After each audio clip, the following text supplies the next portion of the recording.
ஓம் கஜத்வஜாய வித்மகே சுகஹஸ்தாய தீமகி தன்னோ புத பிரச்சோதயாத். சிவஸ்ரீ ஜோதிடம் வியூவர்ஸ் எல்லாருக்கும் வணக்கம். ஸோ நம்ம தொடர்ந்து பார்த்தீங்கன்னா மாத பலன்கள், சனி பேச்சு பலன்கள், அடுத்து குரு பேச்சு பலன்கள், ராய்கேது பேச்சு பலன்கள் போட போகிறோம். ஸோ தொடர்ந்து சப்போர்ட் பண்ணுங்கள். இதுக்கு முன்னாடி போன மாதம் நம்ம போட்ட மாத பலன்களுக்கு நிறைய வரவேற்பு கொடுத்தீங்க. அதுக்கு முதல்ல நன்றி எல்லாருக்கும். நிறைய பேர் ஃபோன் பண்ணி விஷ் பண்ணீங்க, நிறைய பேர் கமெண்ட்ஸில் விஷ் பண்ணீங்க. ஸோ நம்ம இப்போ இந்த வீடியோவில் என்ன பார்க்கலாம் அப்படின்னா, ஏப்ரல் மாத ராசி பலன்கள். ஏப்ரல் மாதம் அப்படின்னாலே பொதுவாகவே கோடை கால விடுமுறை சொல்லுவாங்க. அதாவது ஏப்ரல் மேல தான் பார்த்தீங்கன்னா விடுமுறைகள் அதிகமாக விடுவாங்க.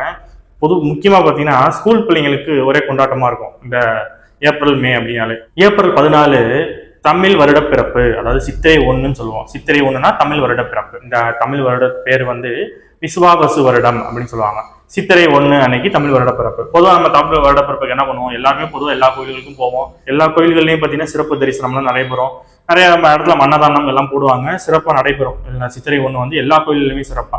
வீடுகள்ல என்ன பண்ணுவாங்க அப்படின்னா சித்திரை கனி காணுதல்னு சொல்லுவாங்க. அதாவது பழங்கள், வீட்டுல இருக்க நகைகள், நம்ம பணம், இதெல்லாமே பார்த்தீங்கன்னா ஒரு தட்டுல, அதை முடிஞ்ச சில பேர் வந்து வெள்ளித்தட்டுல எடுத்து வைங்க. வெள்ளித்தட்டு இல்லாதவங்க நார்மலா ஒரு தட்டுல வச்சு கண்ணாடியை வச்சு காலையில விடிய காலையில எந்திரிச்சோன்னே முதல்ல அதை பார்க்கணும். அதை பார்த்தோம்னா நமக்கு இந்த வருடம் ஃபுல்லா நன்மையா நடக்கும். நிறைய பணங்காசு சேரும், ஜுவல்ஸ் சேரும், நகைகள் சேரும்.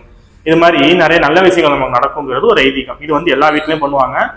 தெரியாதவங்க இந்த முறையை அதை ட்ரை பண்ணி பாருங்க. இந்த வருடம் உங்களுக்கு நன்மையாகவே அமையும். ஸோ பொதுவாக நம்ம சித்திரை வருட பிறப்பு பலன்கள் போடல. ஸோ இந்த ஒரு 2 பாயிண்ட் மட்டும், இந்த வருடத்துக்கு ஒரு 2 பாயிண்ட் மட்டும் சொல்லிட்டு மாத பலன்களுக்கு நம்ம போவோம். தமிழ் வருடம் பார்த்தீங்கன்னா அதிரடி மாற்றங்கள் இருக்கும். எல்லா டிபார்ட்மெண்ட்லையும் சரி, எல்லா ஃபீல்டுலையும் சரி, எல்லா வித இடங்கள்லையும் பார்த்தீங்கன்னா அதிரடி மாற்றங்கள். திடீர்னு நிறைய விஷயங்கள் மாறும். ஒரு செய்தி வரும். அதாவது எல்லாமே பார்த்தீங்கன்னா திடீர் நடக்கும். விசுவாவசு தமிழ் வருடத்துல இப்படி திடீர் மாற்றங்கள், அதிரடி மாற்றங்கள், நிறைய இடத்துல மாற்றங்கள் நிறைய. மழைப்பொழிவு அதிகமா இருக்கும் இந்த வருடத்துல. அதுவும் சூறாவளி காற்றுகள் அதிகமா இருக்கும். புயல், சூறாவளி காற்றுன்னு சொல்லுவாங்கல்ல, சூறாவளி காற்று அதிகமா இருக்கும், மழைப்பொழிவு அதிகமா இருக்கும். அதே நேரம் பார்த்தீங்கன்னா அதாவது விவசாய உற்பத்திகள் நிறைய இருக்கும். உணவு தானிய உற்பத்திகள், பழங்கள், காய்கள், நவதானியங்கள், இதெல்லாமே உற்பத்திகள் அதிகமா இருக்கும். வெப்பமும் அதிகமா இருக்கும் இந்த வருஷம். எல்லாம் வந்து போன வருஷத்தோட இந்த வருஷம் வந்து 1 degree 2 degree Celsius 3 degree Celsius அதிகமாகவே வெப்பம் இருக்கும். முக்கியமா தெற்கு பகுதி, அதாவது தமிழ்நாட்டுல சவுத் சைடு பார்த்தீங்கன்னா வெள்ளப்பெருக்கு அதிக இடத்துல ஏற்படும். மருத்துவ வசதிகள் அதிகமாகும்.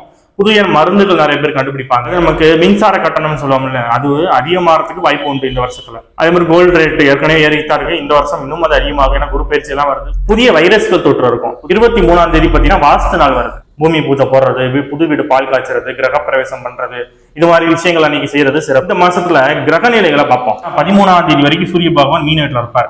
14ஆம் தேதிக்கு சூரியன் வந்து மேஷ வீட்டுக்கு வந்துருவாரு.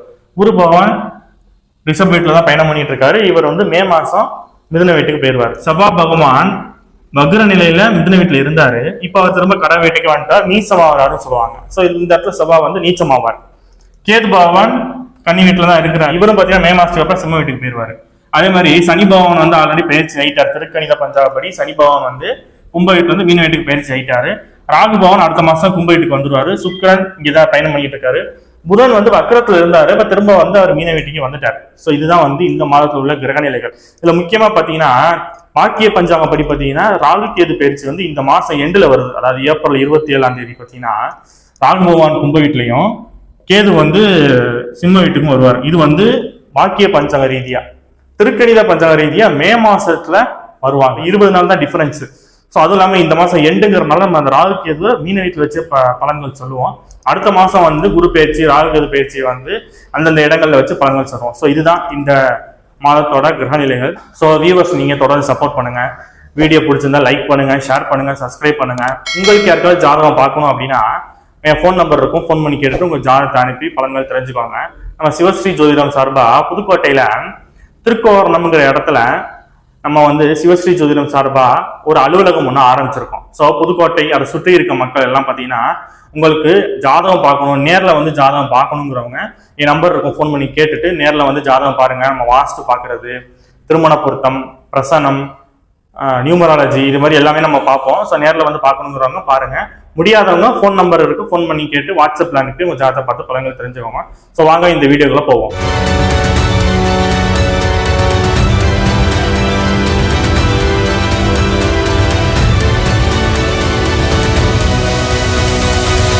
இப்ப நம்ம துலாம் ராசியை பார்ப்போம்.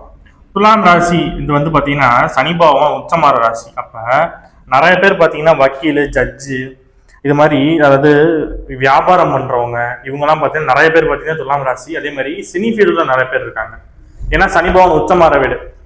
அது நம்ம இந்த துலாம் ராசிக்காரங்கலாம் பார்த்தீங்கன்னா நியாயம் பேசுவாங்க நிறைய இடத்துல இந்த பஞ்சாயத்து தலைவர்லாம் சொல்லுவாங்கல்ல, மோஸ்ட்லி இந்த மாதிரி ஆட்கள்லாம் பார்த்தீங்கன்னா துலாம் ராசியில தான் இருப்பாங்க. ஏன்னா அது வந்து தராசு சின்னம் உள்ளது. சனி பகவான் உச்சமாறது, சனி பகவானா நீதிபதி. சரி, ஓகே. இந்த துலாம் ராசி இந்த மாசம் எப்படி இருக்கும் அப்படின்னா, உங்க ராசிநாதன் வந்து 6ஆம் இடத்துல உச்சமாறாரு. முதல்ல ராசிநாதன் உச்சமாறது நல்லது. ஆனா அது 6ஆம் இடம்ங்கும் போது ஒரு சின்ன டிராபேக் உண்டு. சரி, ஓகே. அடுத்து 8ஆம் அதிபதியும் அவர் தான். 8க்குரிய 8ஆம் அதிபதியும் சுக்கிரன் தான். அவரும் போய் 6ஆம் இடத்துல உச்சமாறாரு. ஸோ இப்போ இந்த மாசம் எப்படி இருக்கும் அப்படின்னா, ஒரு மிக்சடான பலன்கள் இருக்கும். அதாவது நிறைய விஷயங்கள் உங்களுக்கு ஒரு 70% வந்து உங்களுக்கு ஒரு நன்மைகள் தான், ஒரு 30% உங்களுக்கு நெகட்டிவா இருக்கும். ஸோ என்ன பாசிட்டிவ் என்ன நெகட்டிவ் அப்படின்னு பார்ப்போம். இந்த துலாம் ராசி ராசிநாதன் 6ஆம் இடத்துல போய் உச்சமாகும் போது அங்கே வேற யார் இருக்கா? பாக்கியாதிபதி இருக்கிறாரு. 14 நாள் வரைக்கும் பார்த்தீங்கன்னா சூரியன் இருப்பார் உங்களுக்கு லாபாதிபதி. 10வது உங்களுக்கு யோகக்காரன் யாரு? 4ஆம் இடத்துக்கும் 5ஆம் இடத்துக்கும் 4ஆம் இடத்துக்கும் 5ஆம் இடத்துக்குள்ள சனி பகவானும் 6ஆம் இடத்துக்கு வந்துட்டார். இப்ப இந்த துலாம் ராசிக்காரங்களுக்கு சனி பயிற்சி நல்லா வந்துருச்சு. அடுத்து இந்த குரு பகவான் இங்கேருந்து இங்கே போயிட்டு ராசியவே 5ஆம் பார்வையை பார்ப்பாரு. அப்ப இந்த மே மாசத்துக்கு அப்புறம் துலாம் ராசிக்காரங்க கையிலேயே பிடிக்க முடியாது. அந்த அளவுக்கு டாப் நாச்சா இருக்கும் துலாம் ராசிக்கு. சரி, இந்த மாசம் எப்படி இருக்கும் அப்படின்னா, உங்களுக்கு நிறைய பேர் பார்த்தீங்கன்னா புதுசா வேலையில ஜாயின் பண்ணுவாங்க. வேலையே இல்லாதவங்களுக்கு நிறைய பேருக்கு புதுசா வேலை கிடைக்கும். வேலையில் இருக்கிறவங்களுக்கு ஒரு ப்ரொமோஷனோட ஒரு டிரான்ஸ்ஃபர் கிடைக்கும். அதாவது இடமாற்றம் உண்டு, ஏதாச்சும் ஒரு இடமாற்றம் உண்டு. இப்ப இருக்கிற இடத்துல இருந்து இன்னொரு இடத்துக்கு மாறுவீங்க. 6ஆம் இடம்னா சர்வீஸ்ன்னு சொல்றப்ப அந்த இடத்துல ராசிநாதன் உச்சமாகும் போது அங்கே பத்தாவது சூரியனும் இருக்கிறாரா, நிறைய பேருக்கு பார்த்தீங்கன்னா அரசு துறையில வேலை கிடைக்கும். அதாவது கவர்மெண்ட் ஜாப்ல வேலை கிடைக்கும். அது இந்த ஏப்ரல் மேல பார்த்தீங்கன்னா நிறைய பேர் கவர்மெண்ட் ஜாப்ல ஜாயின் பண்ணிடுவாங்க. ஏன்னா சூரியன் 6ஆம் இடத்துக்கு வந்து அடுத்த அவர் உச்சமாகறாரு வேற. 14ஆம் தேதிக்கு அப்புறம் சூரியன் உச்சமாகி ராசியவா பார்க்க போறாரு. அப்ப கண்டிப்பா துலாம் ராசிக்காரங்க நிறைய பேர் பாத்தீங்கன்னா கவர்மெண்ட் ஜாப்ல செட்டில் ஆயிடுவாங்க. உங்களுக்கு 2ஆம் இடம், அதாவது தனஸ்தானாதிபதி சொல்றது செவ்வா. அவரு உங்களுக்கு 10ஆம் இடத்துல இருக்காரு. இந்த இடத்துல அவர் நீச்சமாரா இருந்தாலும் 10ஆம் இடம் வந்து திக்பலான் செவ்வா. அப்ப தொழில் அருமையா இருக்கும். ஏன்னா 10ஆம் இடத்துல செவ்வா வந்து பாத்தீங்கன்னா ஒரு பாவி. அப்ப 10ல் ஒரு பாவியாவது இருக்கலாம்னு சொல்லுவாங்க. உங்களுக்கு அவர் தனஸ்தானாதிபதி வேற. அப்ப தொழில் பணி வருமானம் வருமா? ஏன்னா வருமானத்தை கொடுக்க வேண்டிய கிரகம் செவ்வா. அவரு போய் தொழில் ஸ்தானத்துல இருக்கும் போது தொழில் பண்றது மூலியமா நல்ல வருமானம் உண்டு. ஏன்னா அவங்களுக்கு தனஸ்தானாதிபதி அவர் தான். இன்னொன்னு 7ஆம் வீட்டு கிரகமும் அவர் தான். அப்ப மனைவி மூலியமா தொழில், அதாவது மனைவியை வந்து பார்ட்னரா வச்சு இல்ல மனைவி பேர்ல தொழில் பண்றவங்க இவங்களுக்குலாம் பார்த்தீங்கன்னா இன்னொரு பிளஸ் பாயிண்ட். ஏன்னா இப்ப இவங்க பேர்ல தொழில் செய்யறதை விட இவங்க மனைவி பேர்ல தொழில் செய்யறவங்க இருக்காங்க பாத்தீங்களா, அவங்களுக்கு அதிகமான லாபங்கள் உண்டு இந்த மாசம். ஏன்னா தனஸ்தானாதிபதி செவ்வா, ஏழுக்குடைய கடத்திர ஸ்தானாதிபதி செவ்வா, அவரு போய் 10ஆம் இடம் தொழில் ஸ்தானத்துல இருக்கிறது. அப்ப மனைவி மூலியமா நிறைய வருமானம் உண்டு. மனைவி பேர்ல பிசினஸ் பண்ண வருமானம் உண்டு. அல்லது துலாம் ராசிக்காரங்களுக்கு கணவனா இருந்தா மனைவியா இருந்தா கணவனுக்கு தொழில் நல்லா இருக்கும்.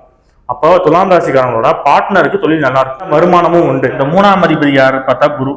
6ஆம் அதிபதியும் அவர் தான். 3, 6, 2க்கும் உள்ள கிரகம் யாருன்னா குரு.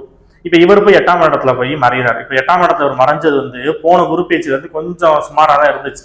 அதாவது சில இடங்கள்ல போய் நீங்க கொடுத்த பணம் வராம இருந்திருக்கும், இல்ல எங்கேயாவது மணி லாக் ஆயிருக்கும், உங்களுக்கு போயிட்டு வர வேண்டிய பணம் வராம இருக்கும். இதெல்லாம் பாத்தீங்கன்னா இந்த ஏப்ரல் மேல பாத்தீங்கன்னா உங்களுக்கு வந்துடும். இந்த குரு பகவான் இங்க போனக்குள்ள கொடுத்துருவாரு. ஸோ உங்களுக்கு வர வேண்டிய வந்து பாக்கி, அதாவது எங்கேயாவது பணம் கொடுத்து வச்சிருக்கேன், அந்த பணம் எனக்கு வரல, இல்ல வந்து எனக்கு வர வேண்டிய பணம் வரல அப்படின்னா அது இப்ப கிடைக்கும் உங்களுக்கு. இன்னொன்னு உங்களுக்கு 3ஆம் இடம் தான் கூட்டாளியை சொல்றது. 3ஆம் இடம் தான் தொடர்புகள் சனத்தை சொல்றது. இப்ப உங்களுக்கு இந்த கடைசி 1.5 வருஷத்துல துலாம் ராசிக்காரவங்க கூட பழகின நண்பர்கள் மூலியமோ கூட்டாளிகள் மூலியமோ நிறைய பிரச்சனைகளை சந்திச்சிருப்பாங்க. அது எல்லாம் விலக போகுது. அதாவது இந்த மே மாசத்துக்கு அப்புறம், அதாவது இந்த ஏப்ரலுக்கு அப்புறம் துலாம் ராசிக்காரங்களுக்கு இந்த பிரச்சனை வந்து சால்வ் ஆயிடும். உங்களுக்கு 4ஆம் அதிபதி சனி வந்து 6ல இருக்கிறாரு. இருக்கும்போது என்ன ஆகும் அப்படின்னா, வீட்டுக்கு ஏதாவது ஒரு சுபவிரயம் பண்ற மாதிரி வரும். வீட்டுக்கோ இல்லைன்னா வந்து உங்க வண்டி வாகனங்களுக்கோ சுபவிரயம் பண்ற மாதிரி வரும். இல்ல உங்க ஹெல்த் இஷ்யூஸ்ல நிறைய ப்ராப்ளம் வரும். உங்களுக்கே பார்த்தீங்கன்னா சுகம், 4ஆம் இடம் தான் சுகஸ்தானத்தை சொல்றது. அவர் போய் 6ஆம் இடத்துல மறையும் போது உங்க ஹெல்த் சம்பந்தப்பட்ட விஷயங்கள்ல கொஞ்சம் கான்சென்ட்ரேட் பண்றது நல்லது. ஸோ இதுதான் 4ஆம் அதிபதி வந்து 6ஆம் இடத்துக்கு போறது பத்தியும் ஒரு நெகட்டிவ் உண்டு. ஆனா சனி பகவான் வந்து 6ஆம் இடத்துல இருக்கலாம். ஏன்னா 6ஆம் இடம்ங்கிறது வெற்றி ஸ்தானம். இப்ப துலாம் ராசிக்காரன் ராசிநாதன் 6ஆம் இடத்துல இருக்கிறாரு. 4, 5 கூடிய பூர்வ புண்ணிய ஸ்தானாதிபதி 6ஆம் இடத்துல இருக்கிறாரு. பாக்கியாதிபதி 6ஆம் இடத்துல இருக்கிறாரு. ஸோ இத்தனை கிரகம் பாத்தீங்கன்னா 6ஆம் இடத்துல மறையுதுன்னு எடுத்துக்கூடாது. அது வெற்றி ஸ்தானமும் கூட. அப்ப நீங்க எடுக்கிற முடிவுகள் எல்லாம் பாத்தீங்கன்னா ஒரு வெற்றியை உங்களுக்கு கொடுக்கும். ஆரம்பத்துல ஒவ்வொரு தடை தாமதங்கள் இருக்கும். எல்லாமே ஒரு பிரேக்கு அப்புறம் தான் உங்களுக்கு கிடைக்கும். ஏன்னா 6ஆம் இடம் வந்து மறைவு ஸ்தானம், ஒரு தடையை கொடுத்துரும். அதுக்கப்புறம் தான் அதுல உங்களுக்கு சக்சஸ் கொடுக்கும். அப்புறம் உங்களுக்கு ஏப்ரல் 14ஆம் தேதிக்கு அப்புறம் சூரிய பகவான் 7ஆம் இடத்துல வந்து உச்சமாயி ராசியை பார்க்க போறாரு. சூரிய பகவான் நேரு 7ஆம் இடத்துக்கு வந்து உங்க ராசியவே பார்க்க போறாரு. அப்ப நீங்க முதல்ல பிரகாசமா இருப்பீங்க. ஏன்னா சூரியன்னா பிரகாசம். சூரியன் உங்க ராசியை பார்க்கும்போது நீங்க முதல்ல பிரகாசமா இருப்பீங்க, பிரைட்டா இருப்பீங்க. இத்தனை நாளா நீங்க பட்டு வந்த அவஸ்தைகள் கொஞ்சம் கொஞ்சமா விலக ஆரம்பிக்கும். இந்த சூரியன் வந்ததுக்கு அப்புறமே அது கொஞ்சம் விலக ஆரம்பிக்கும். அடுத்து இந்த குரு பகவான் இங்க போனதுக்கு அப்புறம் கம்ப்ளீட்டா ரிலீஃப் ஆகும். 7ஆம் இடத்துல இருந்து ராசியை பார்க்கும்போது கணவனா இருந்தா மனைவிக்கும், மனைவியா இருந்தா கணவனுக்கும் அரசு வேலை கண்டிப்பா உண்டு. இல்லைன்னா ஏதாவது ஒரு பிசினஸ் ஸ்டார்ட் பண்ணுவாங்க. இந்த 12ஆம் இடத்துல கேது இருக்கும்போது என்ன ஆகும்னா சரியான தூக்கங்கள் இருக்காது. அதே மாதிரி கால் பாதத்துல பிரச்சனை இருந்திருக்கும். இதெல்லாம் வந்து பாத்தீங்கன்னா கொஞ்சம் இப்ப ரிலீஃப் ஆக போகுது. ஏன்னா கேது இங்க இருந்து இங்க போயிருவாரு இப்ப அடுத்த மாசம். அவர் நவந்துட்டாரு அப்படின்னா இந்த பிரச்சனைகளும் இருக்கு. டிராவல்ல பாத்தீங்கன்னா நிறைய பேருக்கு சின்ன சின்ன காயங்கள், விபத்துகள் நடந்திருக்கும். அதுவும் பாத்தீங்கன்னா இந்த மாசத்தோட முடிஞ்சிடும். ஸோ இந்த ஒரு மாசத்தை மட்டும் எப்படியாச்சும் கொஞ்சம் மேனேஜ் பண்ணி ஓட்டிட்டீங்க அப்படின்னா நெக்ஸ்ட் மந்த்ல வந்து உங்களுக்கு அற்புதமா இருக்கும். இந்த எல்லா கிரக பயிற்சிகளும் பாத்தீங்கன்னா உங்க ராசியை வந்து பாத்தீங்கன்னா சபா பகவான் பாக்குறாரு. 4ஆம் பார்வையே சபா வந்து ராசியை பாக்குறாரு. சூரியனும் 7ஆம் பார்வையே ராசியை பாக்குறாரு. அப்ப என்ன ஆகும் அப்படின்னா நிறைய கோவங்கள் வரும். அப்ப முதல்ல கோவத்தை குறைக்கணும். அதே மாதிரி உஷ்ணம் அதிகமாகும். ஏற்கனவே வெயில் நேரம் வேற. அப்ப நீங்க என்ன பண்ணணும், உடலுக்கு குளிர்ச்சியான பொருட்களை சாப்பிடணும். கணவன் மனைவி விட்டு கொடுத்து போகணும். ஏன்னா 7ஆம் இடத்துல சூரியன் வரும்போது கணவன் மனைவிக்குள்ள நிறைய பிரச்சனைகள் வர வாய்ப்பு உண்டு. அப்ப நீங்க அதை வந்து கேர்ஃபுல்லா ஹேண்டில் பண்ணி நீங்க விட்டு கொடுத்து போயிடணும். இல்லாட்டி அது கொஞ்சம் பிரிவினை போற அளவுக்கு கூட வாய்ப்பு உண்டு. ஸோ அதனால கொஞ்சம் எச்சரிக்கையா இருந்து அதில் மட்டும் கொஞ்சம் கவனமா இருந்துக்கும். அப்புறம் 6ஆம் இடத்துல இத்தனை கிரகங்கள் இருக்கு. அப்ப 6ஆம் இடம்ங்கிறது அடிவேர், 7ஆம் இடம்னா யூரின் போற இடம், மோசம் போற இடம். அப்ப நம்ம என்ன பண்ணிக்கணும் அப்படின்னா அடி வயிற்று பகுதியில கொஞ்சம் எச்சரிக்கையா இருக்கணும். அப்ப உணவு பழக்க வழக்கங்கள்லாம் கண்ட்ரோலா வச்சுக்கணும்.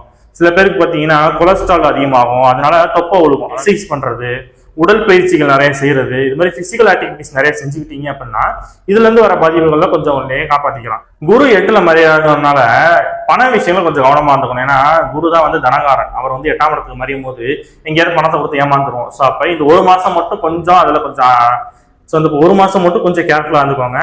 இது குரு வந்து மிதன வீட்டுக்கு போனதுக்கு அப்புறம் இதுவும் கம்ப்ளீட்டா உங்களுக்கு மாறிடும்.